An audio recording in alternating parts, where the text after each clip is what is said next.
at the Press Play event, you dropped 2 singles, No Grudge and Boss, along with the Boss film. Yes. And these songs are a little bit different from the first 2 singles, Hey You and Hands. Yes.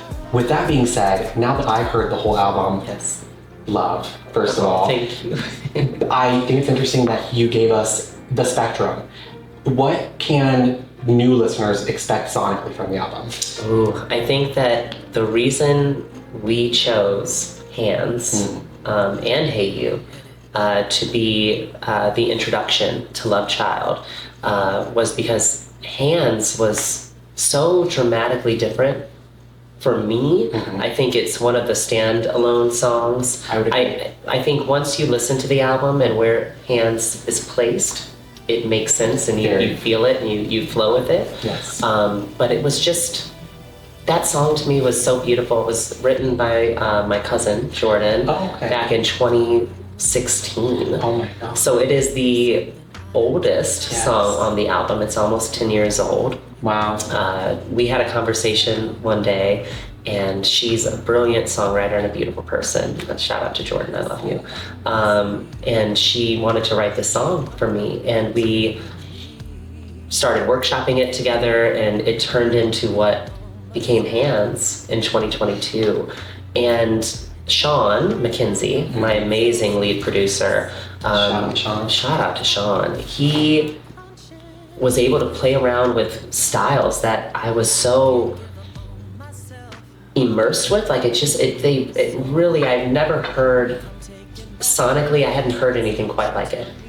So I really wanted to just share it right away. It was something I felt like I could not hold on to. Yeah. So Hands was not necessarily a planned single. Right. It was something where I was just like, I need to share this, I need to share now. Yeah. Because I mean, think about it, that was 3 years before the album drops. It's not often that you drop a single that far out from the album, but I just couldn't help myself. Yeah, you're like, you guys will not believe this. This is some good stuff we're making here. And then with Hey You, you know, I wanted to show the vast difference between these styles because I wanted folks to remain intrigued. I wanted people to realize I'm not a one-track pony, you know, there are so many different styles that I wanted to try, and Hey You is the opener to the album. Yes. And Hands is... Excellent choice for an opener, by the way. Thank you. Yeah, I love that song so much. I do too. But Hands is at the end of the album. So I really wanted to have people wondering, what's going on? What are we between? sandwiching? Exactly. Yeah. It's a delicious sandwich. Thank you. Dare I say. Thank you. So what was the first song and the last song to be created for the album? At least the ones that made the album, I should say. Sure, yeah, because there's a great many that did not. I believe that. The first song we recorded, funny enough, was Pure Devotion. That was the very first, right? Started out hot. Started out very, very steamy. I was in a state. You like, I was heated. But that was the first song that we recorded. And I want to say the first, besides Hands, of course, the first song that I wrote for this album. I was in a very sensual place at the time. So that was the first song. And then the very last song that we did for the album was Room for Two, which my favorite off the album. It's my favorite song. It's your favorite song? It's my favorite off the album. I don't want to pick favorites. Album It's where so special. years. It's so special. It's so special. But that was a song where we had the album already. We had the product, and I was listening through it because Sean was suggesting, like, you know, we're at the place where you should listen through this and see how you feel, and if there's anything that's missing or anything that you want to. And I realized that the album didn't really have a romantic song. It didn't have something that was sweet and passionate, and I'm telling such an important story, the story of my parents' love affair, and I felt that needed to be represented. Yes. And I also realized that my father, who I have inherited his love of music and creation, and you know, he was doing very similar things when he was younger, and I wanted his music to be represented on this album. Yeah. So Room for Two is so special because it was a song that he created back in the late 80s. And yeah, so this is the story. What? Yes. So this is why this song is so special. There was this track. My father produced quite a lot of music. And towards the end of his life, he was producing tracks, hopefully to hand off to other artists. Sure. Right? Because he started his own production label called Hatbox. And Hatbox, funny enough, the logo for Hatbox was HBX, which is where it's paying honor to him and to that through Oh my that. God.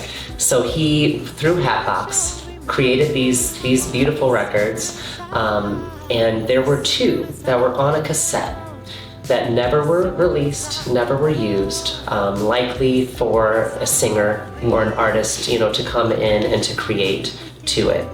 Obviously he passed, and that music I inherited. I would listen to his music every now and again. And to be honest, most of it was not my vibe. Okay. 80s funk, house stuff was not necessarily always where I leaned. Sure. But now I have grown into it, and I've grown a deep love and respect for it. And there was always this one song that stuck with me that I was always like, I like this song. I love this melody. It's so pretty. And so when I felt like, oh, we need a romantic song, and I want to incorporate his music into the album, it clicked. I was like, and while it clicked, it didn't mean that I thought we had the answer, because it's very hard to take a cassette record that's 35 years old. How did you manage?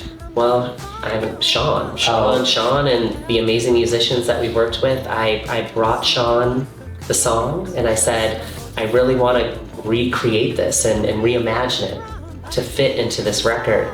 And I started listening to the track over and over. It's terrible quality. I mean, like, it was like a voice note of the song from a boombox from the cassette, okay? So we're talking like the worst of quality. But I would listen to it and the synth had this melody. And it just stuck with me, and these words came to me. I'm coming home. I'm coming home to you. It just flowed out of me. And I was like, oh my gosh, this is happening. I should take the melody and put them to lyrics and find a way to collaborate with my father. The thing that I always felt like I never would ever get the chance to do. And that's what we did. I handed Sean that record. He was able to start to create the foundation for it. We brought in incredible musicians, Paige Brown, who did the piano on so much of this album. Paige Brown has my heart. That is Paige Brown. She is just a wonder and a joy. And then Gordon Walters, who did the bass. Sexy bass. It's got a very sexy bass line. And my father was a bassist, so that was his heart was the bass. So we wanted to make sure that whoever came in, that they had a similar connection to that instrument.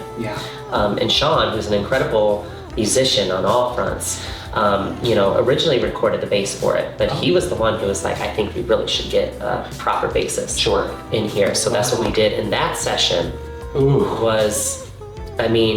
I would love to be a fly on the wall for that. I'm not a person who emotes emotion through tears and crying very often, but I was in tears that whole session. Wow. And I think because of what the song represents, because it was my father, he was in the room, I could feel it.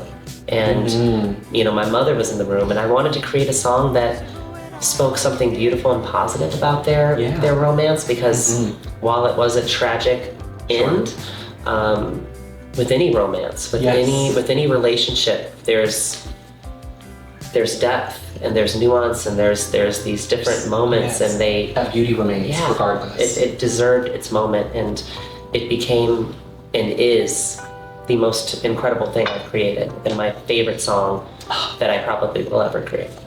When you told me earlier, you're like, I need to tell you something about that song. I didn't realize it was going to be that. That's insane. That's why it's so special. Wow. And I mean, good on Sean for being able to take that from a cassette and then recreate it. I mean, the production on that song is beautiful, and obviously your vocals just float on it. Yeah, thank you. So good. Thank you. Yeah, I love that song so much. When I was like, what song do I have on repeat right now? Yeah. I was like, well, are you asking pre your album or you know what I mean? So that song is going to be on repeat for me now. Oh, that one. I'm so lucky. It does something